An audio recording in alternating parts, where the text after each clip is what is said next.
Hey there, you're listening to Not Another TV Podcast, week of September 21st, 2024. My name is Drew Koenig. With me, as always, my co-host, Mads Sassy. Mads, how we doing? We are here. That's about as good as it gets today. We are about 1 week away from fall TV season starting. I am Yep. palpitating. It has begun. It has indeed. I'm not sure I'm prepared. I'm not prepared either. It's the first in a couple years, so we've had a fall TV season, and we'll make it through. I was talking with Ashley today, and she was like, I think this is the first year I'm not prepared for fall TV to be back already. She's like, I literally am so swamped with things I need to get done prior to my shows airing that I'm reviewing. And I was like, I feel this so much. It's just like, it snuck up on me. I was like, oh, it's fall already. It does feel like the first fall season, like a proper fall season in a while. Yeah, like I feel like it's been a few years since we've had a solid set of new television shows coming out instead of like the same stuff just returning for like their 15th to 20th season depending on what show it is. Like it's nice to have new things on the docket. It's cuz ABC scrapped so many shows last year. We will make it through. We will. I will say I've already watched the whole new season of Heartstopper because I got screeners, and I'm gonna have to watch it again because it was a lot. I'm ready for it to air so that I can talk about it. Well, let's talk about some news real quick. So we've had a couple cancellations over the week. The first is Orphan Black Echoes was canceled. Yep. Listen, I said that this show was dead to me, and I meant that. So I have no tears to shed over this. I'm disappointed, but not upset. Like, it would have been interesting to see if they could do more with it. Like, to see where they would go with that big change at the end. But, I'm also just not going to cry over it. Like, okay, sucks we don't get to know more, but I'm fine with that. Also canceled was Pretty Little Liars Summer School. And this is the one that gets to me. Because even if I don't like a cancellation, I can understand it. I can figure out the logic and the thought pattern behind it. Right. Like, I don't like that Warrior Nun was canceled, but I can understand it. Right. I may not like that The Acolyte was canceled, but I can see the path of thought that led to this. I can't see the rationale behind canceling Pretty Little Liars Summer School. It was consecutively one of their top watch shows for weeks. Yeah. And it was well done too. Like, it was clear that people anticipated it between the two seasons. It was clear that people were watching it. So like, it doesn't make sense, and it frustrates me. I don't know why they canceled it. It's not an expensive show. I am truly at a loss for this one. Like, I'm not even mad about it. I'm just don't know what they're doing. Right. I mean, this whole issue kind of also boils down to streaming doesn't know how to keep their shows, and it's disappointing. Yeah, so this one's really baffling to me.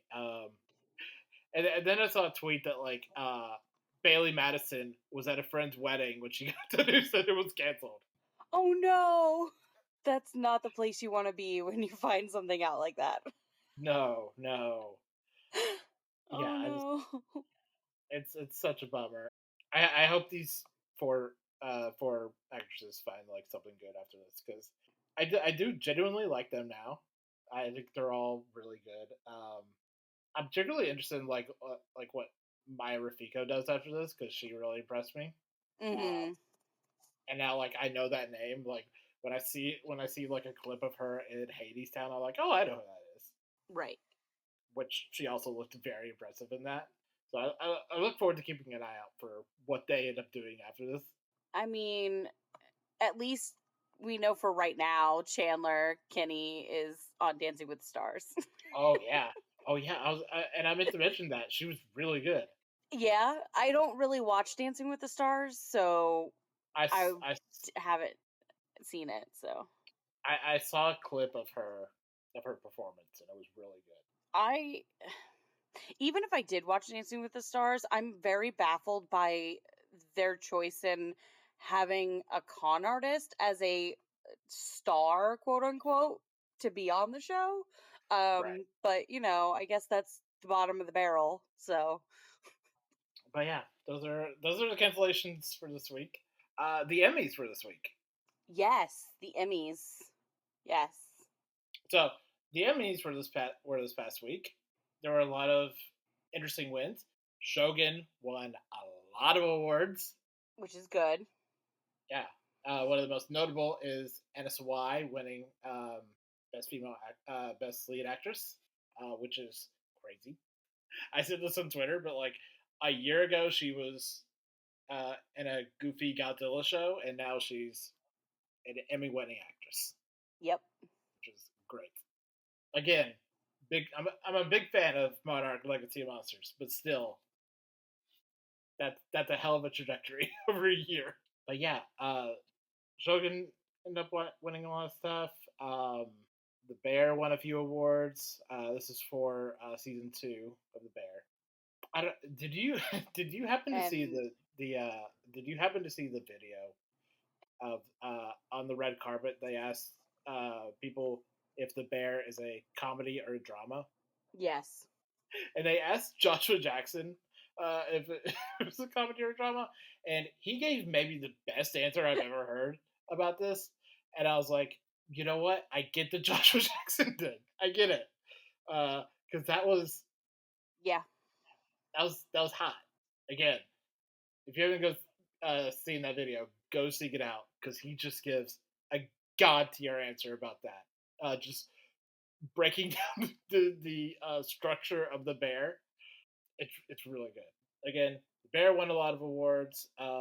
Yeah, there was some people online that were like, "Listen, you can try to call it a comedy all you want, but like you can't convince me that anything Jeremy Allen White has done with this show is considered comedic acting and therefore he should not be winning awards for it Yeah, no, he's over definitely not. actual comedic actors like Martin Short or Matt Berry." And I'm like, I agree. Yeah. I was happy to see that Hacks won for best comedy. Oh yeah, Such a good win. yeah. I was happy to see them win. Jodie Foster won lead actress for True Detective, which is a show that we really liked. Last week tonight, John Oliver won, and they tried to play John Oliver. He told them to go fuck themselves. Oh, and they honored Berlanti at the Emmys. Yeah, yeah. Basically an Emmys Lifetime Achievement Award. Which, regardless of your thoughts on Greg Berlanti, like if anyone deserves it for the amount of work done on TV, it's probably Berlanti. And also, I have to say that they need to have Dan Levy and Eugene Levy host things all the fucking time because they're funny, but not too much. You know what I mean? Like, it was a perfect balance, and I enjoyed myself. Yeah, it was really good. Let's move on into the GOAT. So the GOAT is a weekly segment we do here on the podcast where myself and Mads nominate a best TV character or episode of all time and pit them against each other on Twitter, Tumblr, or Instagram. Last week, or the last completed poll we did, was from our Adventure Time week, where Mads, you nominated Simon and Marcy, and I nominated Hall of Egress. That poll is still ongoing, but I am currently winning and will probably win unless something happens. Yeah, probably. Which shall take us into this week's submission for the GOAT, which is Best Cop Not a Cop Show. Now, Mm-hmm. and that's a euphemism that I've heard a lot in relation to this kind of subgenre on TV, which would encompass Bones and Castle and Psych and Elementary, The Irrational, The Blacklist, Blind Spot, yada yada yada. It's to say that this There's a has been done. whole long list. It's a long list. It's been done. This is typically someone who is outside of the police force, coroner or a consultant or someone smart or yada yada yada, teaming up with the police to solve cases.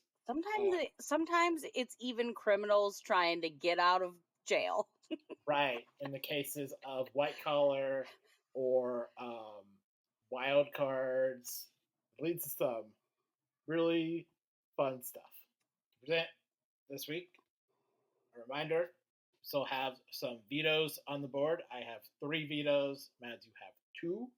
Mads, hit me with your goat pick. All right. So originally I thought about potentially doing Neil Caffrey, but then I was like, no, because Drew is going to be like, that's a veto. So I didn't. I was like, I'm going to go with an actual episode because after that, the first thought I had was the show Fringe, which is probably one of the first not a cop shows that I remember watching. And I've done a character before from this show. And so I was like, all right, what is the quintessential episode that I think of when I think of this show? And it is Fringe, Season 2, Episode 18, White Tulip. Hang on. This Pause. episode centers... Pause. What? Hang on. Pause. I need to check this. We may have done this. Oh, wait, I can't remember. I didn't even look on the goat one. We may have done this one already, so I want to check. Yeah, I didn't even... you know what? You're right. I want to check, too. I didn't even think about it. That is such a good pick that I might veto it anyway, though. That's fair. Yeah, I'm gonna veto this. You're within your rights. I'm gonna veto this on the basis that we just did a Fringe pick. Okay, but here's the thing. I don't watch a lot of cop, not a cop shows, so... Veto. I had, like, a couple choices to pick from, so... Alright, fine. Whatever. You can veto it all you want. Gotta give me a minute to come up with something else, though. So, you get to go first, since you vetoed me. It's Mads considers their replacement pick. My pick for the GOAT this week is Bones, Season 3, Episode 15, The Pain in the Heart.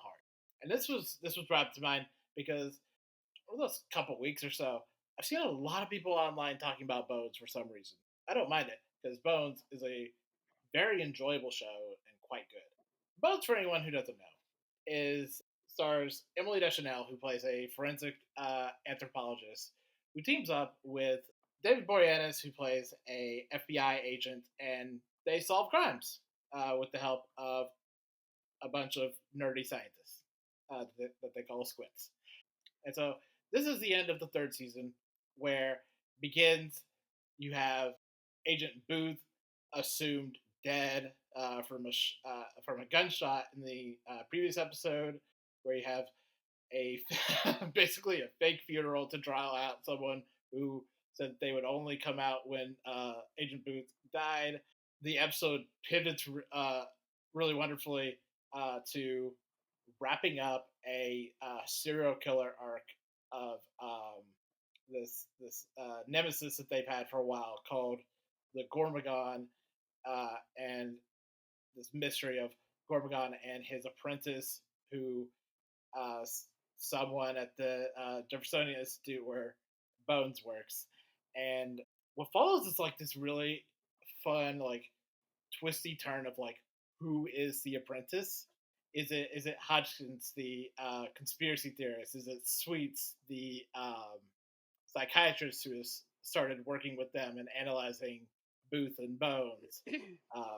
Which, fun fact, originally they were gonna have Sweets be the person until everyone started liking Sweets, so they had to change their mind. And then you get like Zach entering himself in a lab explosion, and him not being able to use his hands anymore, and him in a hospital, and that all like so much of like the intrigue and the tension through this episode to get to like the end of like, oh, it was Zach, the nice autistic coded scientist kid who just got taken in under like a bad influence and just like let himself get dragged down like this weird path of logic and reason until it had him becoming something that he or anyone else recognized. Yeah, it's really well done. And when it all gets laid out, it's like, oh yeah, of course, and it's kind of devastating. So that is my pick. Bones, season 3, episode 15. The pain in the heart. All right, I have a replacement. And I swear to God, if you try to veto me, I'm going to reach through the computer and hurt you. Well, you can't veto more than once tonight. All right. Okay, good. Anyways, so my backup pick is I'm going to go with Psych because it's a show that I know probably the best. One of my favorite running things on Psych is the character Pierre Despereaux, played by Carrie Ools. And I think my favorite episode from the bunch of episodes that he shows up in is season 6, episode 10, Indiana Shawn and the Temple of the Kinda Crappy Rusty Old Dagger. And this one's a fun one because Shawn and Gus are helping them figure out who stole a valuable shipment of artifacts from a museum. And so he calls in Pierre Despereaux to help them catch the thief. But like in the process, Pierre has to fake his death to avoid getting arrested because he comes really close to the SBPD and Lassiter wants to like arrest him and he's like, well, I can't. I have to become the greatest art thief of all time. Like I have to continue living life on the edge. And so he has to fake his death, and Shawn and Gus kind of help him do that. And in the end, he ends up helping Shawn and Gus track down this thief and also show them how to that he can steal something without them knowing it was him because they think he's dead. And so he steals a painting. I forget the artist that did the painting that he steals, but it was like one of those big ones. But it's just such a fun episode, and I like that it's one of those moments where like he started off being an antagonist to Shawn, and by this point him and Shawn are friends and Shawn respects his hustle basically. And I'm really sucking at the summary of this episode because it was like very last minute, but it is one of the episodes that I watch over and over and over again because it's so fun. And Carrie Ools is just such a master at doing these ridiculous, outlandish, over the top, dramatic characters. And I think Pierre Despereaux is one of my favorites that he's ever done. And it's one of the last time, like it's not the last time we see Pierre, but it's one of the most significant final times we see him. And so, yeah, I think that Psych season 6, episode 10, Indiana Shawn and the Temple of the Kinda Crappy Rusty Old Dagger is one of the best Psych episodes of all time, mostly because of that whole dynamic with Pierre and Shawn and how Shawn ultimately, keeps his secret and allows him to do what he's always wanted to do, which was become the greatest art thief who's ever lived. That has Anyways. big Pontiac Bandit vibes from Brooklyn Nine-Nine. Yes. As you exactly. were saying that, I was like, that's just the Pontiac Bandit. It really is. But it's so fun to watch him perform, like the two of them perform together because these two actors have great chemistry and it's so fun. And even better, Pierre like kind of knows that Shawn's full of shit. But he respects it because he's like, you know what? You're very intelligent for using this fake skill to your advantage. Basically, it's an episode that shows hustle respects hustle. Game respect game. You can go vote for both of these on Twitter, Instagram, and Tumblr. And they'll be up for 2 days for you to vote. And be sure to like and share on all your social platforms. Next week, in honor of Matlock coming out, we will be talking about our best character or episode from a law show. Stay tuned for that. Without anything else, let's move on into the main part of our show. So, kick us off this week. We are talking about Dimension 20, The Unsleeping City, Episode 11, Home for the Holidays. There's a lot to love in this episode. There's just a lot of really good stuff in this episode. I want to just say Stephen Sondheim. Like, that is the greatest cameo I didn't know was going to happen. You mentioned Stephen Sondheim a few episodes ago, and I was just like, biting my tongue so hard. I remember that. I remember that, and I was like, I'm curious why Drew reacted that way, and now I know. I love my Stephen Sondheim. just to prepare you, there is so much Stephen Sondheim in the rest of the season. Oh, I'm sure that floodgate has been opened. I'm sure it'll continue. Yeah. It's such an excellent pull for Brennan just to be like, here's Stephen Sondheim. Back when Sondheim was still alive. Yeah. Because this was back in 2019, I believe. Mm-hmm. But yeah, there was just so much fun with this episode. Like, so much. Well, let's begin with the Kingston and Pete stuff, which is so good. Pete having Christmas with Kingston and Kingston's parents. Yeah, it's very nice. I love both Pete's interactions with Kingston's dad. It's so funny. Yeah. You could tell that Kingston's parents were like not sure what just hit them. Right. Yes. They were like, who is this? Who's this kid? That whole thing is like a really good example for like showing how Pete has been able to survive as a drug dealer for so long because he's so adept. Mm-hmm. You know, like he gets dropped in with these elderly black people that he's never known and has probably never spent like time with or like in that circle, and he's like, no, I got this. As much as like he rubs people the wrong way sometimes, he's also deeply personable, and I like that being demonstrated here. Of like, where like Pete's just like, yeah, I can play dominoes. You know, honestly, like I aspire to have that level of personal like adaptability to social situations.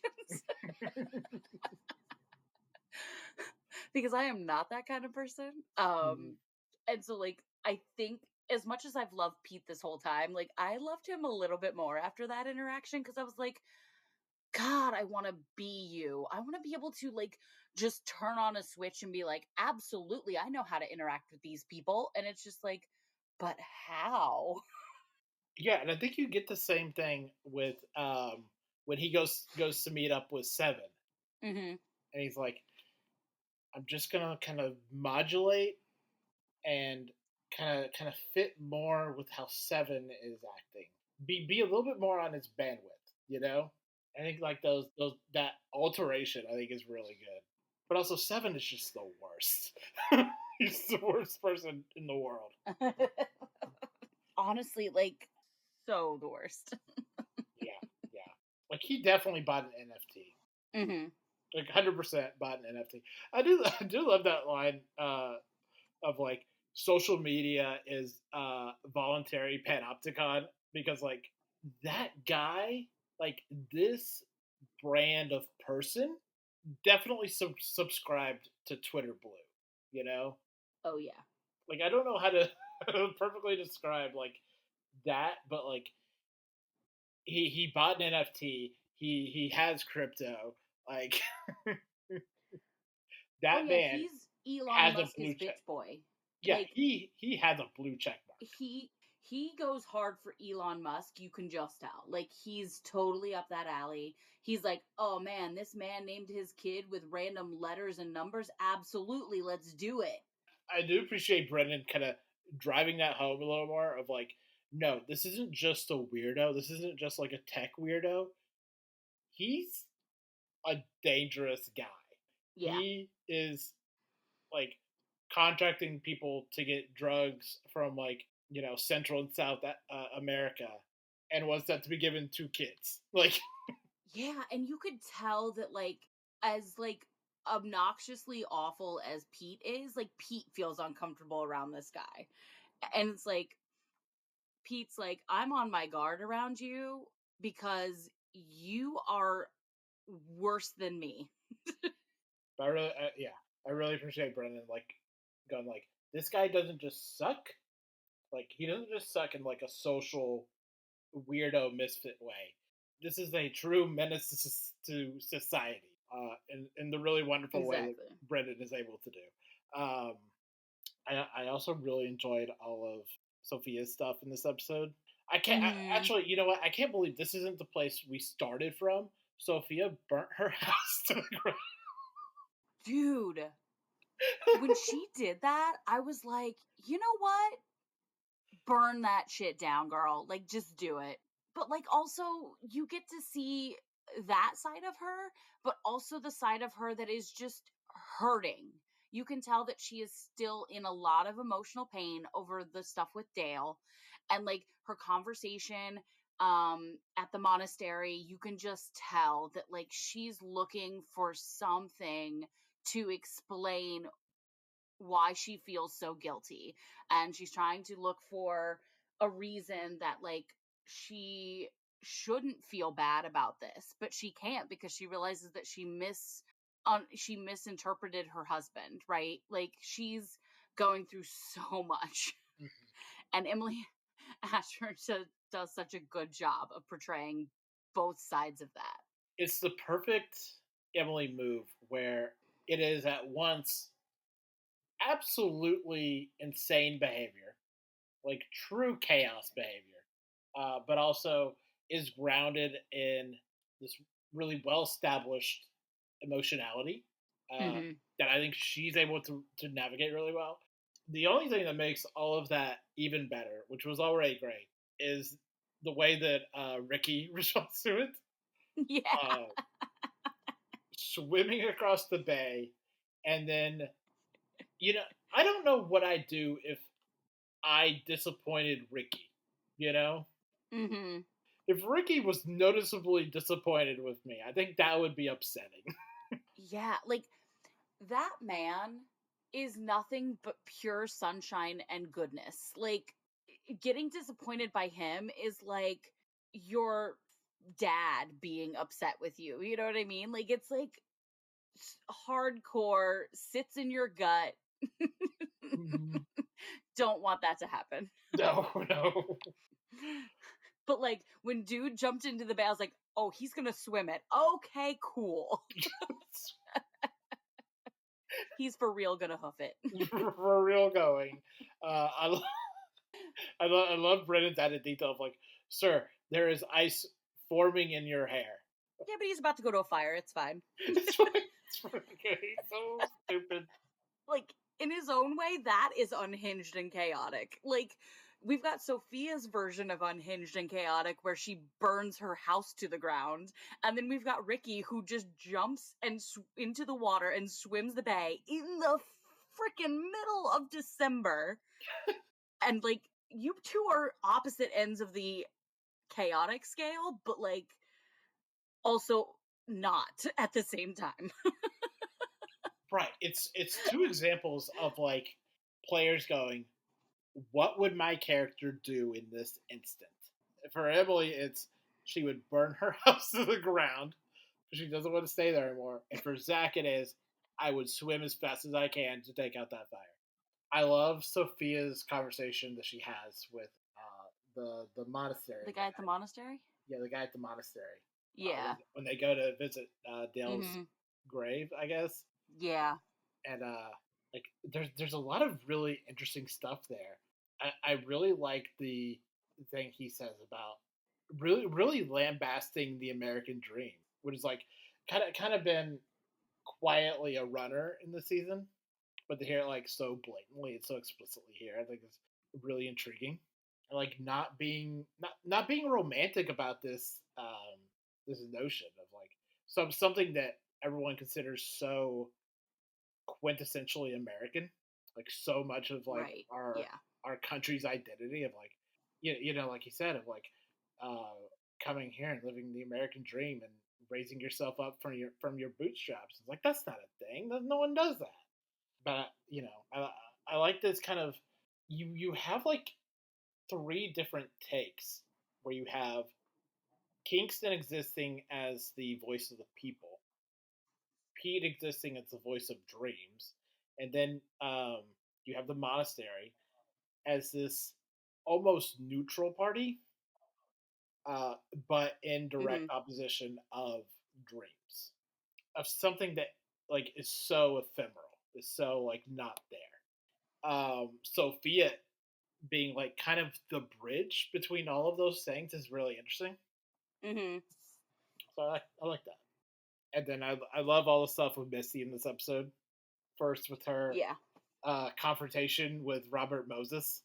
That was so quintessentially Siobhan that like I rewound it back a little bit and watched it again. This is the part where it feels like so like a fully formed kind of um, ensemble action, you know, where it's like Mhm. I have these people, we're gonna come after you, and that's just gonna be that. How you choose to respond to that is up to you, Right. which is just like oh that's like that just like hits such a sweet spot, you know. Mhm. Like there's just something excellent about that. Just that notion, and then so much of like the emphasis in this episode on Misty's upcoming ritual. Yes. What do you think about all that? I find Misty to be such a fascinating character, but also one of those characters that sometimes I have to like sit with it for a while because I'm like, okay, let me process all that she did because she does a lot all the time. And she says a lot too, and like you have to like really be paying attention, but I really did enjoy that she her stuff with the pixies is really starting to come to a head, and I'm curious to see where that goes from here. But yeah, her confrontation with Robert Moses and where she's just like, no, you're not coming in. Like, go away. Like, you're not I'm not scared of you. Goodbye. Like, she's very quintessential Broadway diva in that moment, Mm-hmm. and I truly felt like this was like one of her strongest points so far in the game. I also like that more things keep disappearing, and so now we have another thing we need to find. Yeah.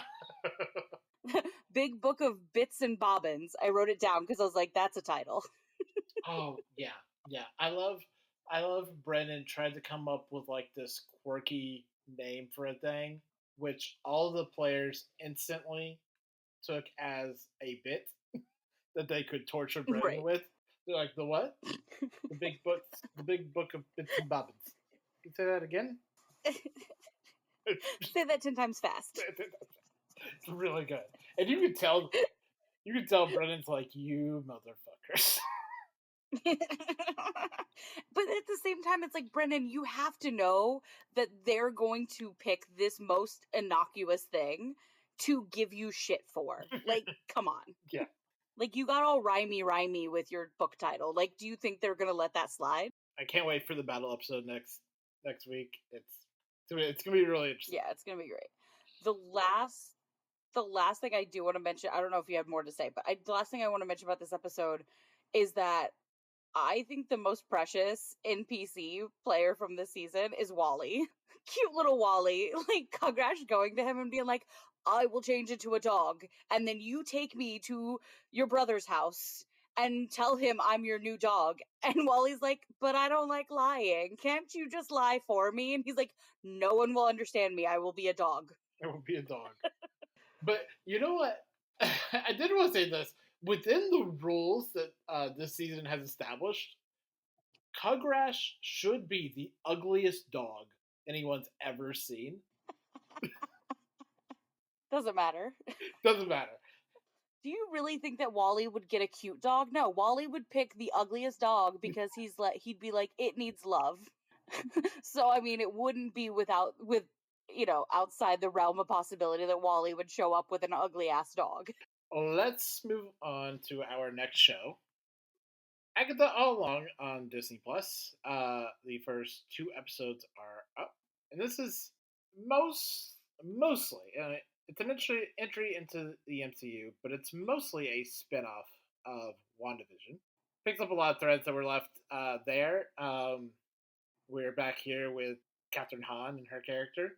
So this has been described as the gayest thing that Marvel has ever done. Agree or disagree?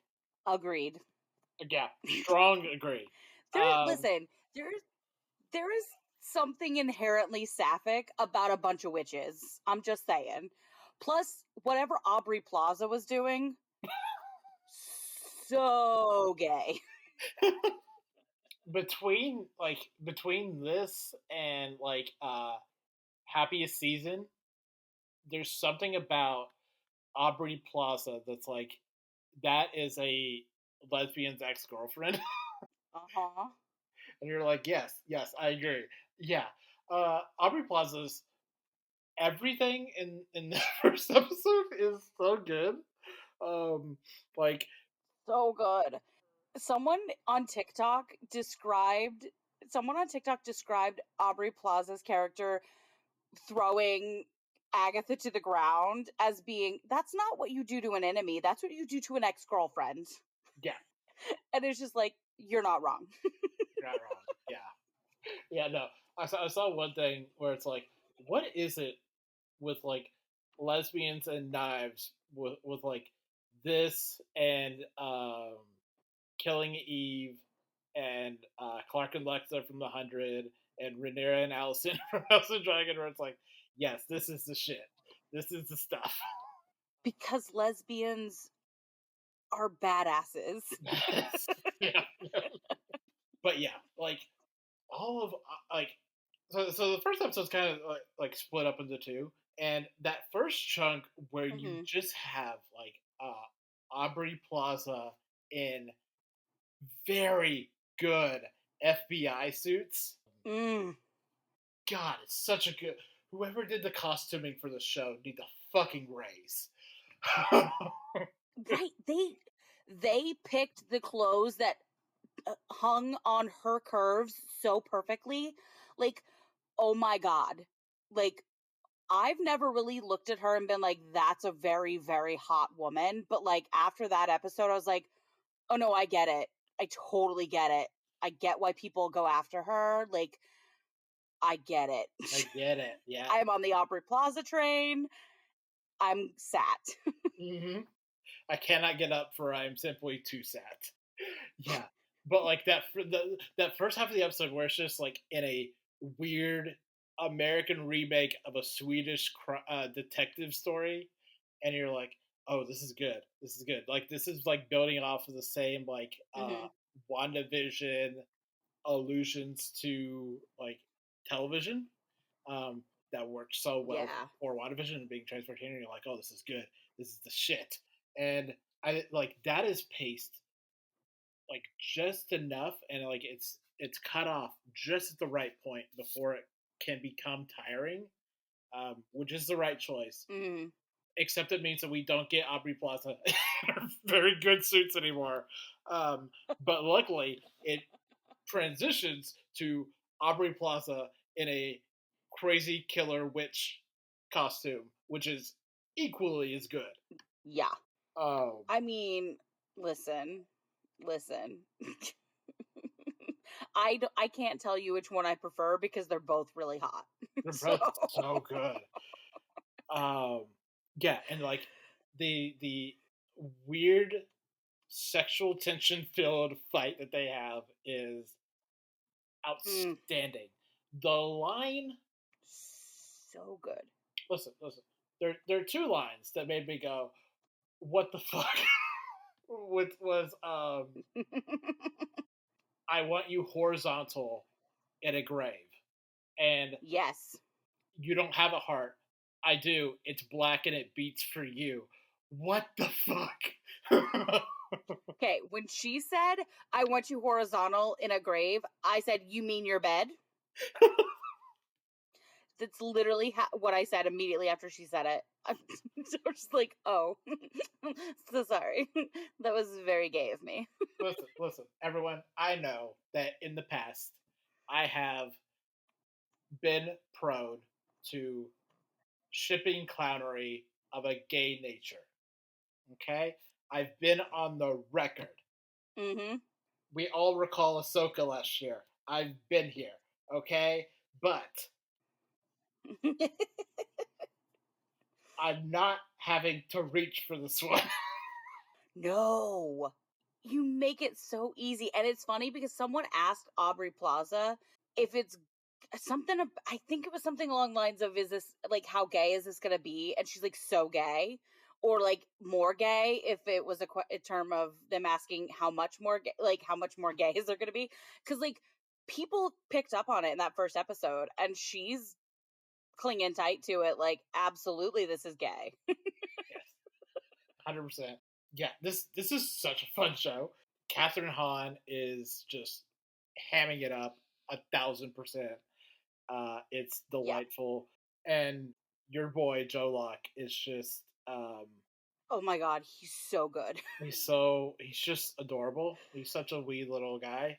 He's such a wee little goth gay, it's fine. It's so I I will say I told people that I was talking about this in our Discord, in my Discord that I have with my friends, and we were talking about it, and I was like, it's so weird to me to hear Joe Locke have an American-esque accent, and I'm not sure how I feel about it. Like, I'm still not sure how I feel about it. Like, he's adorable, he's wonderful, he's got good chemistry with Catherine Hahn, he's got good chemistry with pretty much anyone that he's on screen with, but I'm not sure about his accent just because I'm so used to his natural accent.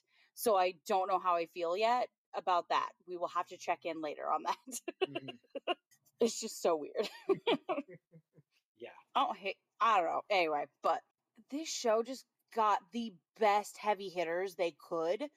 I don't know how deep we're going into episode 2, but like the second episode is just filled with heavy hitters, and they somehow don't think they're going to mesh well, and then they do.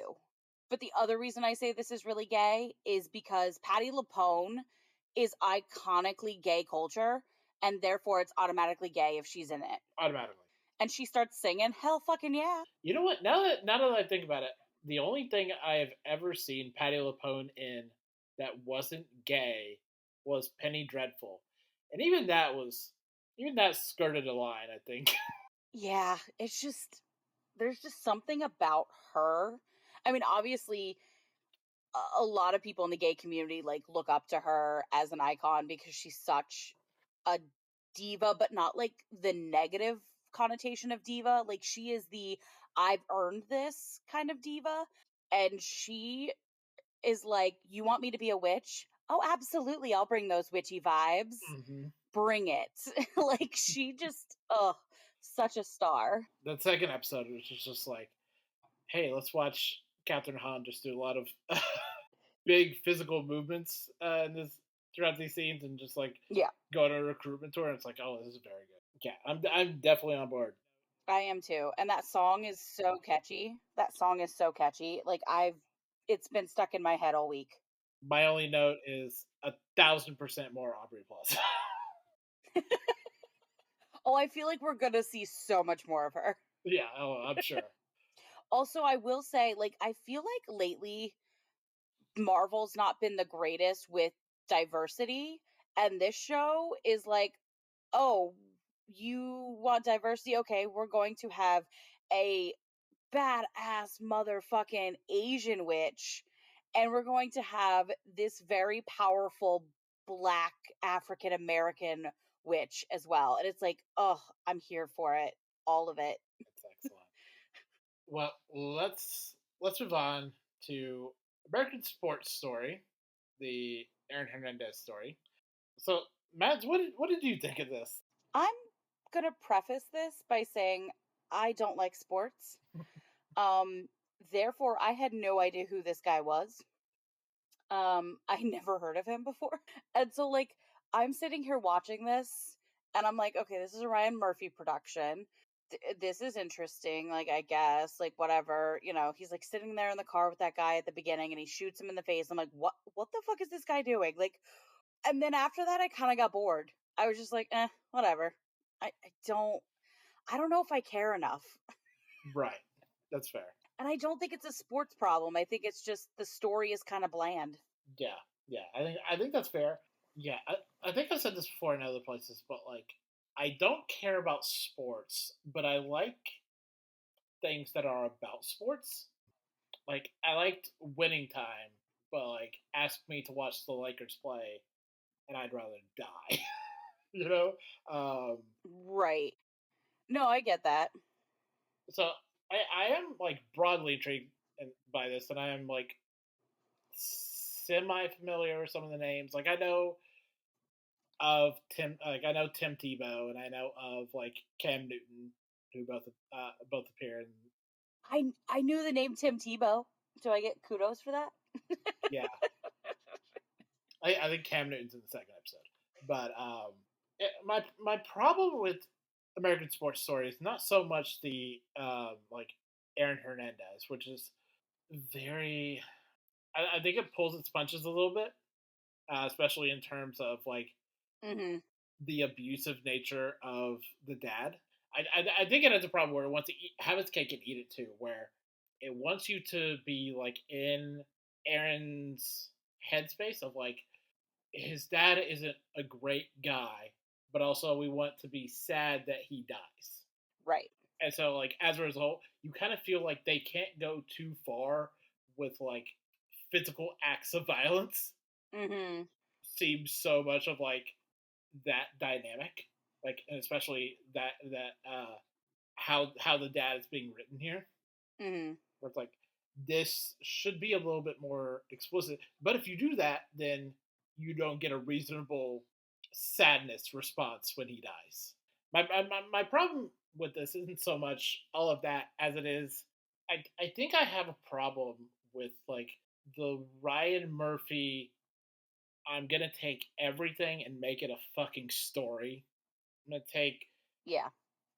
the Menendez brothers and make it a story. I'm gonna take OJ and make it a story. I'm gonna take Monica Lewinsky and Truman Capote, all of these people and make them a story and make it this 10 episode thing. It's like I don't know that I need that. I don't know that Right. I need 10 hours of like these people's lives. That I was don't know. something that I noticed when I was like I kind of did a little bit of research because like I said, I don't know sports very well, so I didn't know who he was, but I kind of like you do watch sports things. Like if it's just something about a sport, I'm willing to watch it.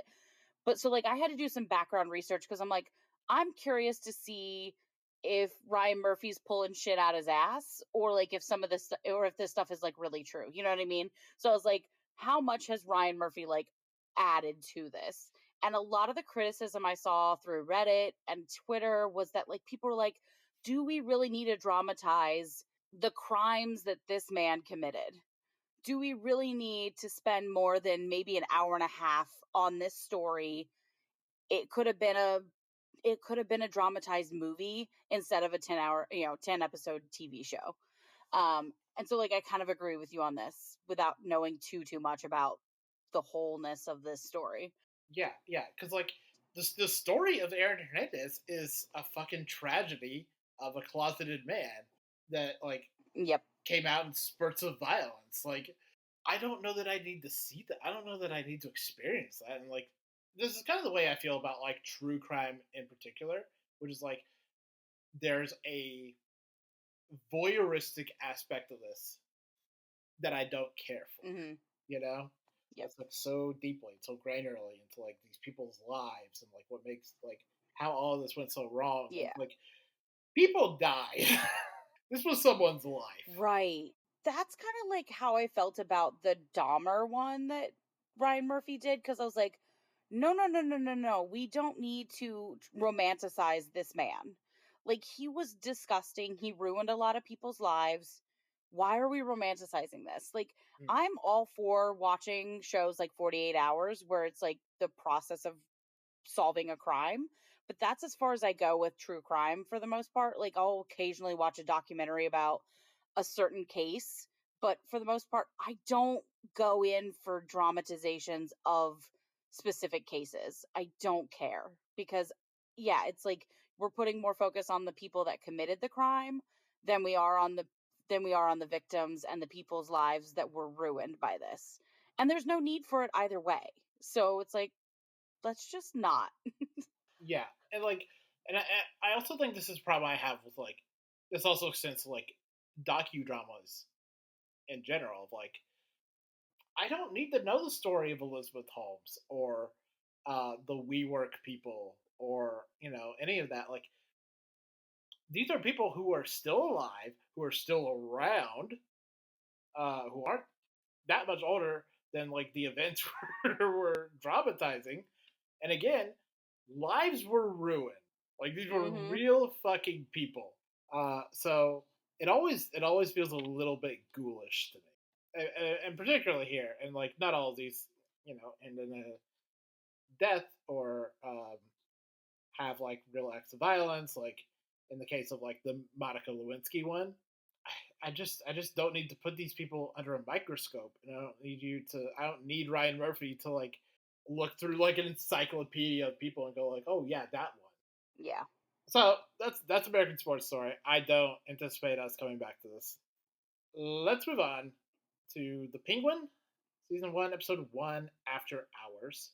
And this is a continuation of the Matt Reeves' The Batman, which starred Robert Pattinson, which this follows the Penguin, Oswald Cobb, played by Colin Farrell. Colin Farrell. Thank you. Colin Farrell. Because it Uh, looks nothing like him. That's why you forget. yeah, it doesn't look anything like him. He's covered in prosthetics and makeup, and quite frankly, a fat suit. Yep. And I don't have a problem with the performance. The performance is good. All of that is weird. You could have just gotten someone who looked like this person, but Yeah. Colin Farrell is quite good in the role. There is nary a side of Batman in this, which does make me wonder how long they can let that go for. Because this is very, The Godfather or The Sopranos by way of DC. So it's taking a lot of these Mhm. the crime families that have um, popped up so often in Batman stories, like the Maronis and the Corleone. Yeah, I guess it is Corleone. I can't remember. And a bunch of these crime families, and watching the Penguin kind of navigating that. And obviously, this is big setup is the rise of the Penguin through the organized crime world, from like middle to upper level guy to the guy in Gotham. I like that kind of fusion of like these two things, and like there's even a line at the end of that where it's like the Penguin got a mixed fountain drink, and it's like it's always better when you combine them. So it's like very metatextual of like, yeah, it's gonna be great when like you combine this DC crime, like Batman crime stuff, with like a mob story. And so far, I think it's pretty good. Kristen Milioti has a really terrifying turn as Sophia Corleone. Mhm. I'm blanking on her name, the girl from Teen Wolf. Sophia Falcone. You Sophia said Corleone. Thank you. I knew that wasn't right. It was like it's some Italian I'm like, we're EO. not in The Godfather, but It was something like that. Falcone. A lot of this does feel like I was just about to mention the actress that played her in Gotham, but like a lot of this does feel like extended from like Gotham to here, and just like done a little bit more mhm. seriously and grounded and better written. But you can see like a lot of that same DNA, and it's like, yeah, it's good. Where like both of these are shows that cannot involve Batman, but also kind of involve Batman. But yeah, I think this is gonna be a really interesting look at like this side of DC crime that we don't always get like such an intimate look at. So I'm definitely interested in that. And again, Kristen Milioti is just so scary. uh, very scary and very good in this. Let's move on to our next show. High Potential, Season 1, Episode 1, titled Pilot. This was on ABC. So, what do you think about this? It's okay. I went into it, I think, expecting a bit more than what I felt like it delivered. I truly felt a bit bored um for the majority of the episode, and towards the end is when I felt like, okay, this has got potential. I'm intrigued to see where we might go moving forward. The cast itself is really good. I'm not quite sold on the chemistry between any of these characters yet. And that happens sometimes with TV shows, which is why I give them more than one episode typically. But I don't know, I just felt like maybe there should have been more chemistry between the two leads. But I don't know. What did you think? My main feeling after this is that it has a lot of promise. So, Mm-hmm. I think this is very piloty. It's very here's our it's a very proof of concept. It's like here's what we think the show should look like. Here's a lot of some established dynamics that we want to do.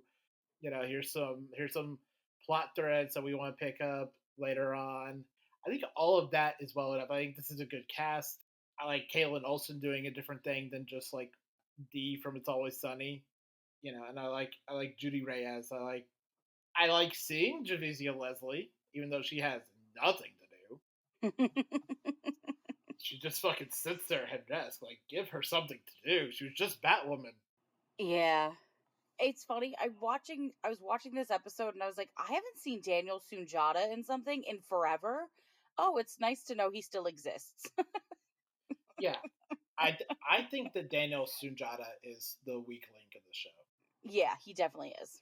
I think if you stripped him away and you had everything else, if you had Kaylin Olsen and Judy Reyes, and I mean, give Javicia Leslie something to do, you would have a pretty good show. I think they just need to work on. I think he needs to dial in on who this character is, and I think they need to write that character better.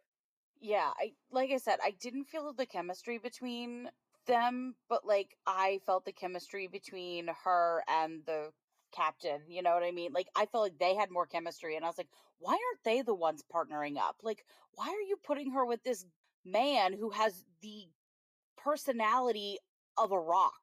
Like I'm so confused. Yeah, yeah, and to your point, Judy Reyes and Caitlin Olsen have great chemistry together. Like Yeah. all of their scenes really pop, and that's because Judy Reyes and Caitlin Olsen have been doing this for a very, very long time. Oh, they have. See, like I don't think I've really seen her in seen Olsen in anything really. Like cuz I don't really watch Always Sunny. Well, because yeah, because she's been on Sunny for like 20 years now.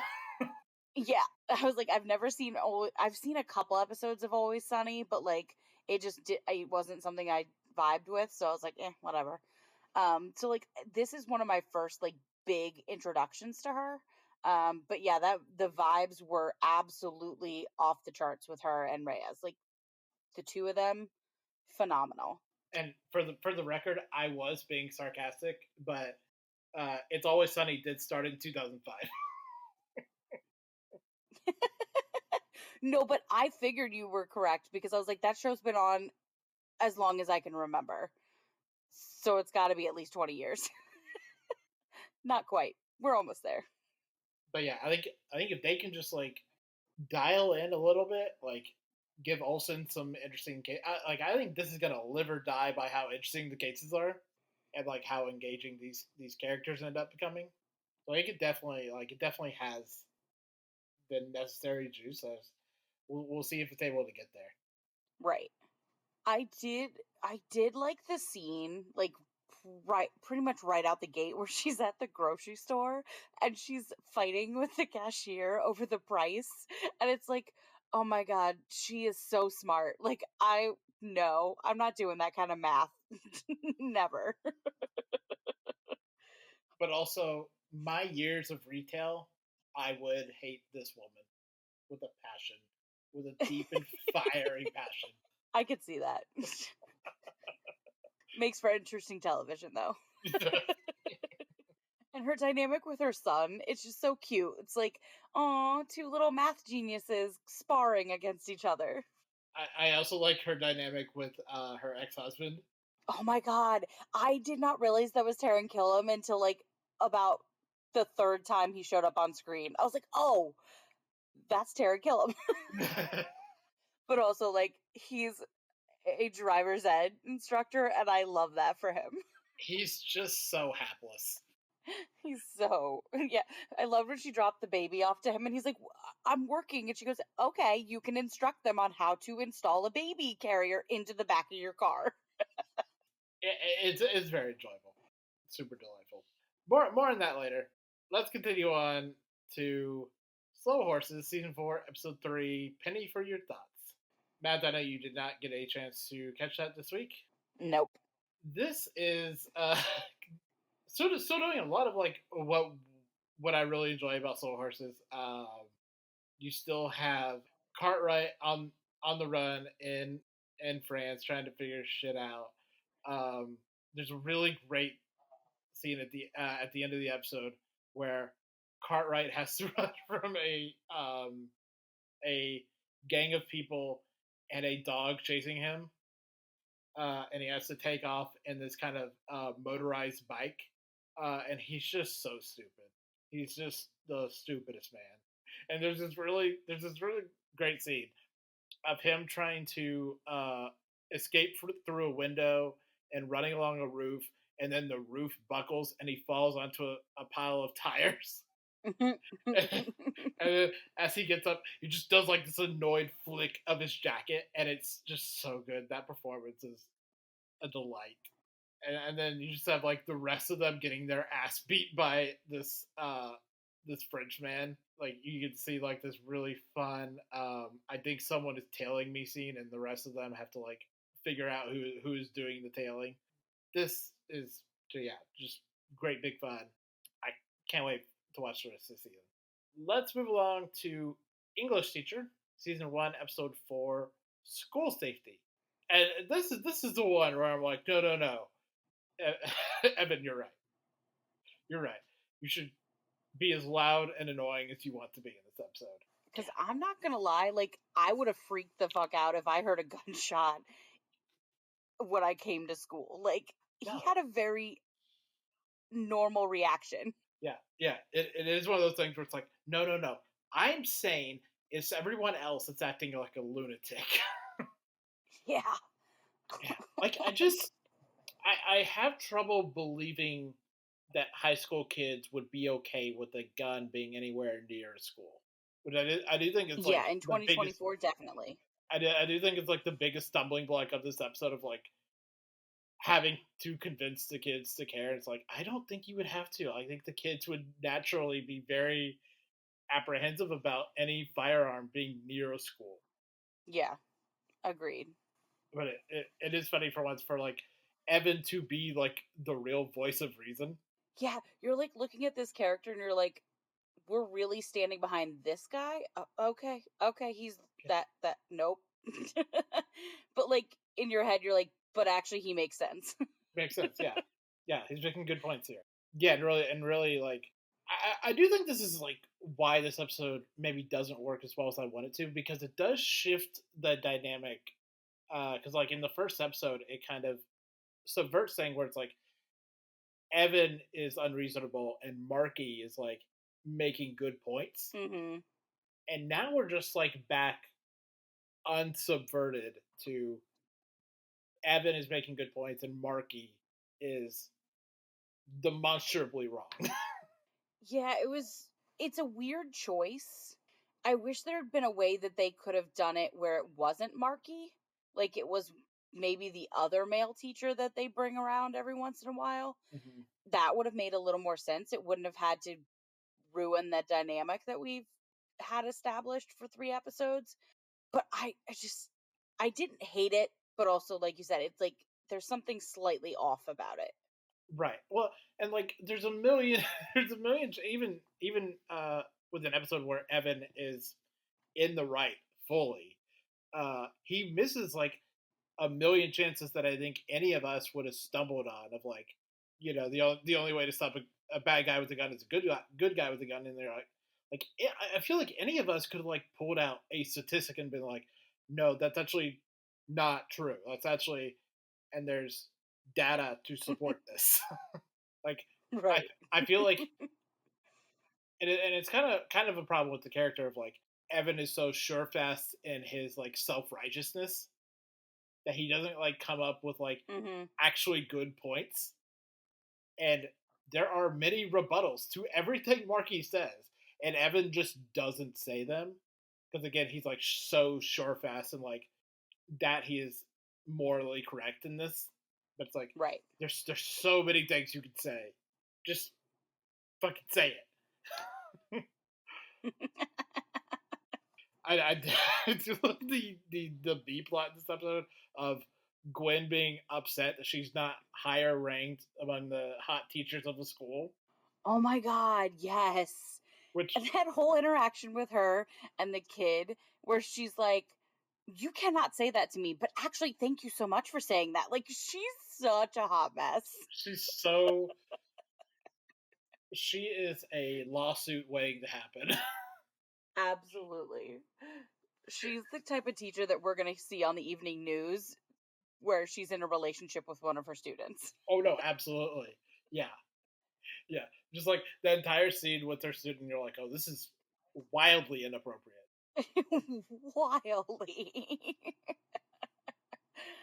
I just I think like I as much as I love Marky and I do enjoy Evan as his hot mess express, I think she's my absolute favorite because she's such a mess that it's funny and entertaining to see where she goes next. Because like Mhm. with Evan, we're like, okay, we know he's gonna be a fumbling idiot this episode. Okay, you know what I mean? Like we know what's gonna happen with him. With her, you never know. There's just no You telling. don't know what to expect with her, and I love that.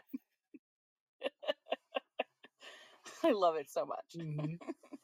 And I love the continuing joke that Gwen's husband is trying to dig a pool. Yes.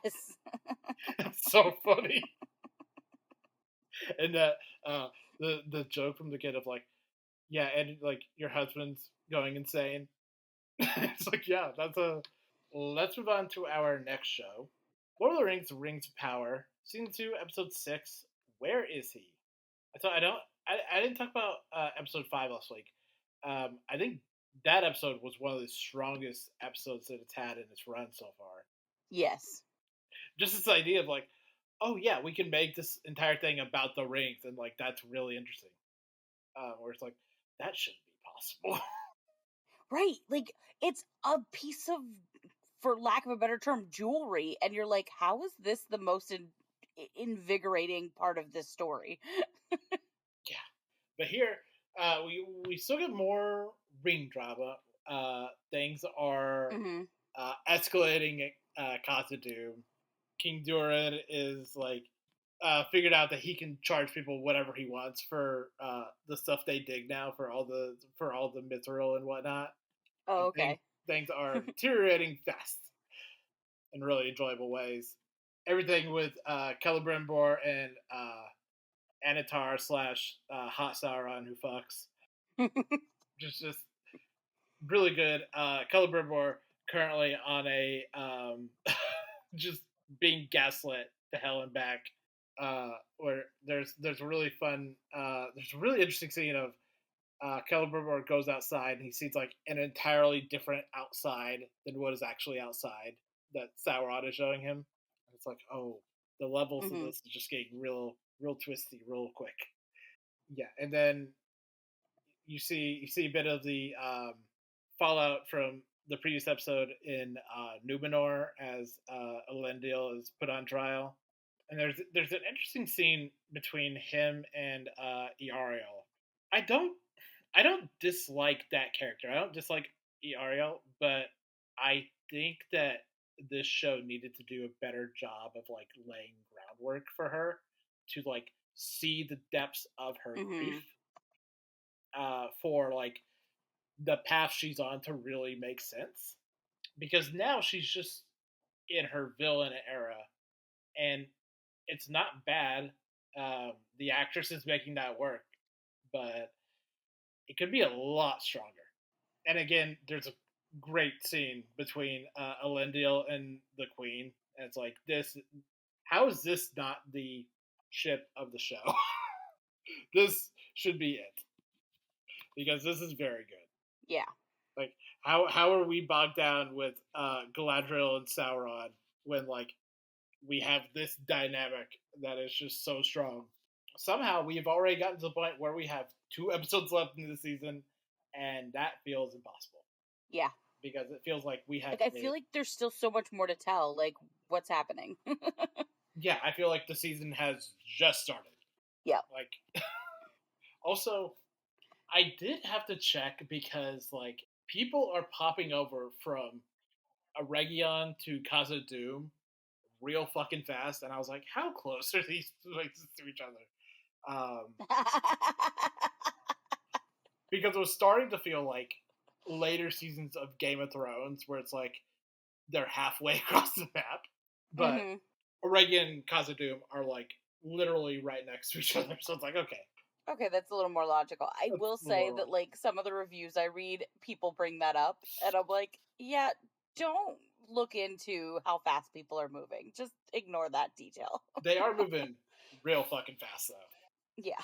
Because like I feel like there was a lot of that in the 5th episode where it's like, and now Durant in Aregion, and in this episode, Sauron goes to Casa Doom and just comes back real fucking quick.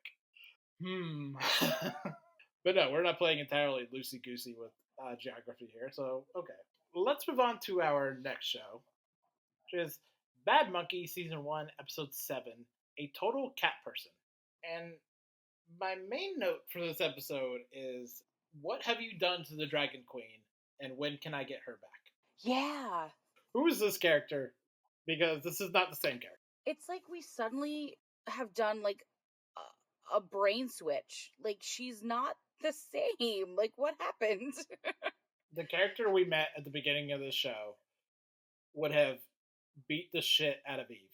Yeah. Hands down. I don't know how we've gotten here. Girl puts you in a trunk, and suddenly you just cave? Like, that's not the character. She's very like whatever. And then she's talking to her Yaya and she's like, I don't believe any of this shit. You're the one that believes all this shit. And it's like, is that really the line we've established this season? Because that's not what I thought. Like, I thought you were really like very passionate about, this part of your culture and, how you were raised and how you were trained. And like now all of a sudden you're like, nothing matters. It's pulling a lot of stuff just out of nowhere to an extent that doesn't make sense. Like, one thing that came to mind for me was like the FBI threatening Yeti's job if he doesn't cooperate, and it's like, I don't think the FBI can do that. Right. I'm not super sure on what the FBI is allowed to do, but I'm pretty sure they can't get a cop fired. Yeah, I'm not sure either, but yeah, that seems a bit far-fetched. Yeah, and there's no reason to think they can. Where is this coming from? Yancey getting his job back in this episode just feels like so that he has something to lose. That doesn't seem great. This feels really sloppy on a writing level. This episode, I guess, just decided they don't know what to do with Neville anymore. Now that he's part of like the main plot, they put all this effort into bringing him in, and like now he is just a non-factor. Like, I think he was literally in this episode for Yeah, like 3 minutes. I feel like this show is starting to lose the plot, and I'm kind of disappointed that it is. Because it started out so strong. Yeah, yeah. Well, I think this show has decided that Eve is this very formidable opponent, and I think that a 5-year-old with a bat could take Eve Listen, I have no fighting skills and I would be able to cut that bitch down. out. Easy. She has no threat. Honestly, I'm not gonna lie, the scene where her husband is like, I think it's time to take care of you, and I seriously thought he was going to strangle her on the bed. Yeah, I thought he was gonna do that I thought too. he was literally going to take care of her. I don't like that no one on this show stands up to her.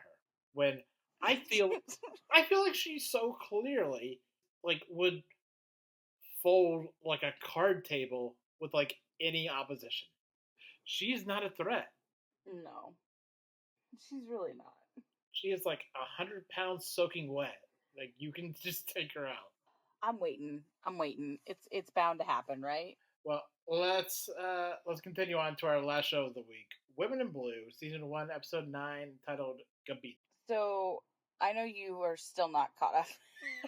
That is a true fact. I will say this episode was interesting. I felt like it didn't cover as much ground as some of these other episodes have, but that was okay. Because the story is starting to wind down, and this show has done a really good job with the pacing. With that wind down, you can tell that this episode is like setting up, okay, the final episode is we need to find this missing person, right? So in this episode, I said last week that I felt a little worried for Gabina because she went on a date with this guy. But it turns out that she didn't stick around with him. He didn't do anything to her. They literally just went on a date. Um, but you can kind of tell that he potentially is setting it up to where he was going to potentially do something to her later on. Um, but like they're starting to put the pieces together. They know who he is. And then Gabina comes into the office and she sees his picture and she's like, "Oh my god, guys, I went on a date with him. Um, I know exactly who this guy is. Like, I can tell you where he lives, like that kind of thing, and I know where he works, kind of thing." Unfortunately, her statement is a little too late for Valentina, who came in contact with this guy, and he has now taken her as he did with these other women. And so like this episode is them finding out that Valentina is his latest victim, and them finding him but Valentina not being with him, and them interrogating him, asking him where she is, and him refusing to like answer that question. And then at the end of the episode, we hear a gunshot because they corner him in his like lair, so to speak, and they like handcuff him to a table or something. I think it was a shelf actually. They handcuffed him to a shelf. So like he's stuck there, but they're interrogating him. Um and we hear a gunshot go off, and then the other characters that heard the gunshot come into the room, and he's on the floor and he's dead. But we don't know if it was Gabina who shot him or Gabina's father, because Gabina's father was standing right there too. My thoughts are that Gabina got really pissed off and just shot him. Like girls girls got girls got balls. Like I fucking love Gabina. It's very interesting to see this show, how when it started, the guys in charge at this police station were like riding high, and in this episode they basically get their asses handed to them and say, the person higher up than them say, if you don't close this case correctly, your jobs are done. You're out. And so that's interesting, but ultimately it's been about these women, and now these women are terrified for one of their own, and they're having to try and find her without having any clues as to where she is, because he died before he was willing to reveal any information on whether or not she was alive or dead or where he left her. None of that information. And so, like, you can tell that the finale is going to be very emotional. But this episode, generally, not a lot happened. It was just a matter of going through the motions of the police force getting in trouble for not acting correctly when the women figured out all the information they needed in this case without any help from the men, and them catching Benito slash Salvador, which is what he called himself with Gabina, um, and him ending up dead. Like, that's about all that happened in the span of 45 minutes. So you can tell, like, it got stretched out, but it was not an annoying stretched out. It seemed paced perfectly. Again, I look forward to catching up on this. I'm on vacation week after next, so Nice. that might be a thing that I do. Yeah, it's a show that's been it's surprised me. Like, I was not anticipating really enjoying this show, but I have. It's very captivating. Well, that is it for this week. Next week, we are kicking off fall season in high fashion. So we're going to be talking about a bunch of new fall shows, which will pretty much take up the entire week. So until next week, Mads, where can we find you online? Sorry. You can find me on Twitter and Instagram at DorothyNYC89 and on Tumblr at MadsWorld15. And you can follow me on Twitter at the Drew Koenig and everywhere else at Drew Koenig. And for all of our podcast socials, go to linktree.com/Not Another TV Podcast, and that'll have all of our Twitter and Blue Sky and Instagram and YouTube and TikTok and Tumblr accounts, along with our Discord, where we are talking about TV throughout the week. You can find previous episodes of the podcast on Apple, Audible, and Spotify. Be sure to leave us a review and subscribe. Every little bit helps. And you can find our full catalog at libsyn.com/Not Another TV Podcast. Be sure to send us an email at notanothertvpodcast@gmail.com with whatever you want to send our way. And until next week, please remember, don't go in the ocean. They're always finding new animals in the ocean, and you don't want to know.